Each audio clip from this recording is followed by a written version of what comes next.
کہ جب شادی تم جتنا تھا تو میں حنین جتنی تھی، اور ہم بہترین دوست تھے۔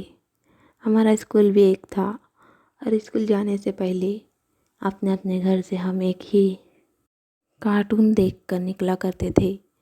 ہمارے زمانے میں صبح 7 بجے پی ٹی وی پہ کارٹون لگا کرتے تھے۔ سعدی بوتل ہاتھ میں لیے واپس کرسی پہ آ بیٹھا۔ حنین خاموشی سے ندرت کے ساتھ برتن اٹھوانے لگی۔ کھانا کھایا جا چکا تھا اور وہ مزید زمر کے قریب نہیں بیٹھنا چاہتی تھی، اور ہمیں گیمز بھی ایک ہی طرح کی پسند تھی۔ زمر سعدی یاد کر کے مسکراتے ہوئے بتانے لگا، ہم برف پانی اور اونچ نیچ پکڑن پکڑائی ٹیلو ایکسپریس کھیلا کرتے تھے، اور ہاں، کوکنگ اور ڈارک روم اور کونا کونا بھی۔ اور وہ ویڈیو گیم یاد ہے بطخ والی سعدی؟ ڈک ہنٹ۔ ہم پستول سے ٹی وی اسکرین پہ فائر کیا کرتے اور اڑتی ہوئی بطخیں گر جاتی۔ حنین نے ایک دم سر اٹھایا۔ میز صاف کرتے ہاتھ رکے۔ وہ پستول ابھی بھی پڑی ہے ہمارے پاس۔ بے اختیار وہ کہہ اٹھی۔ اس پہ زمر نے مسکرا کر اسے دیکھا تو وہ ایک دم جلدی اپنا کام ختم کرنے لگی۔ اور اس میں سپر ماریو بھی تھی، اور ٹینکس والی ایک گیم بھی۔ اور فوفو یاد ہے ہم گھنٹوں بیٹھ کر مونوپولی کھیلا کرتے تھے، مگر میں مونوپولی میں ہمیشہ دیوالیہ ہو جاتا تھا، کیونکہ فوفو اتنی اچھی پلانر تھی کہ ساری بہترین زمینیں خرید لیتی، اور میں ٹھہرا جذباتی اور ناکام پلانر۔ میری گود جیل میں ہی پھنسی رہتی۔ اور سعدی وہ ایک کارڈ گیم بھی تو ہم کھیلتے تھے، رنگ برنگے کارڈز جن پہ نمبر لکھے ہوتے تھے۔ زمر نے یاد کرنے کی کوشش کی۔ حنین جو واپس آ بیٹھی تھی پھر سے خود پہ قابو نہ رکھ سکی، بنا سوچے سمجھے بولی، وہ اونو تھی، ہمارے پاس ابھی بھی پڑی ہے۔ اچھا واقعی؟ تمہیں وہ بہت پسند تھی نا حنین؟ مجھے یاد ہے۔ اور تمہیں جو پنجو اکڑ بکڑ ٹائپ کی گیمز بھی بہت پسند تھی۔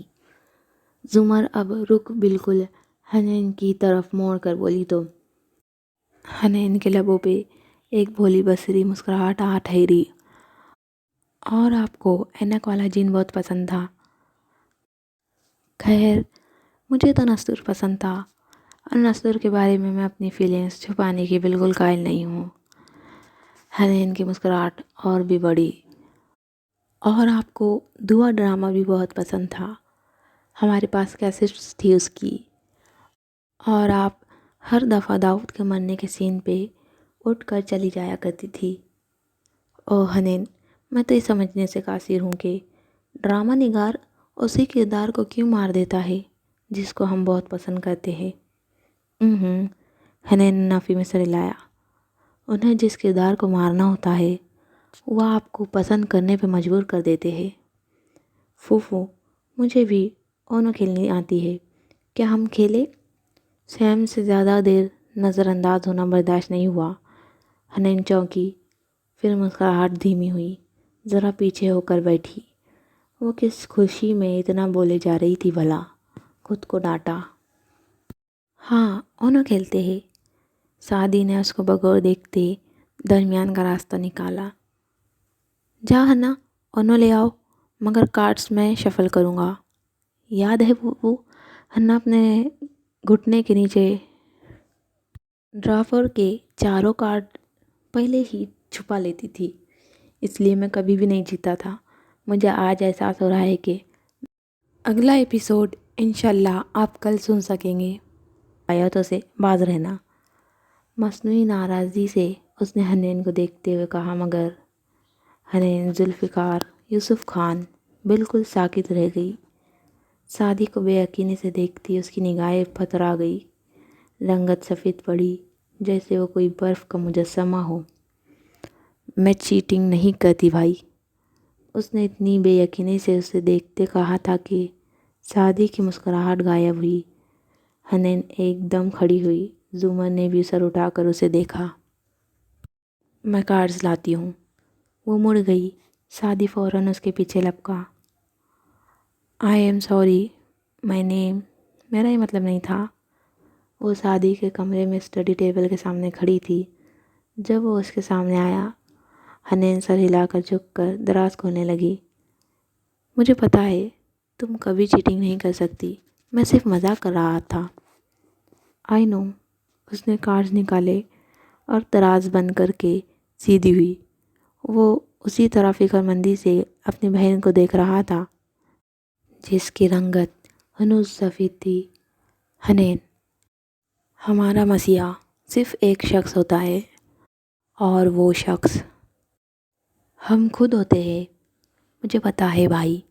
اس نے سر ہلا کر پھیکا سا مسکرانے کی کوشش کی، پھر مڑی تو ایک دم قدم زنجیر ہوئے۔ سعدی کا لیپ ٹاپ کھلا پڑا تھا۔ زمر کے آنے سے قبل وہ جو کام کر رہا تھا وہ یوں ہی رکھا تھا۔ اسکرین پہ نمبرز چل رہے تھے، اوپر نیچے۔ حنین کی آنکھوں کی پتلیاں سکڑی۔ اس نے چہرہ ذرا آگے کیا۔ ایک ہاتھ نے دب سے لیپ ٹاپ اسکرین کو کی بورڈ پہ گرا دیا۔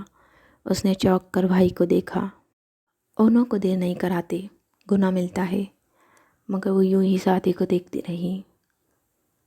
اس کی آنکھوں میں الجھن، شک، سب کچھ تھا۔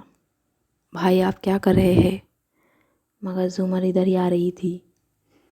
سعدی، ہاشم کہتے اس نے فون پکڑایا۔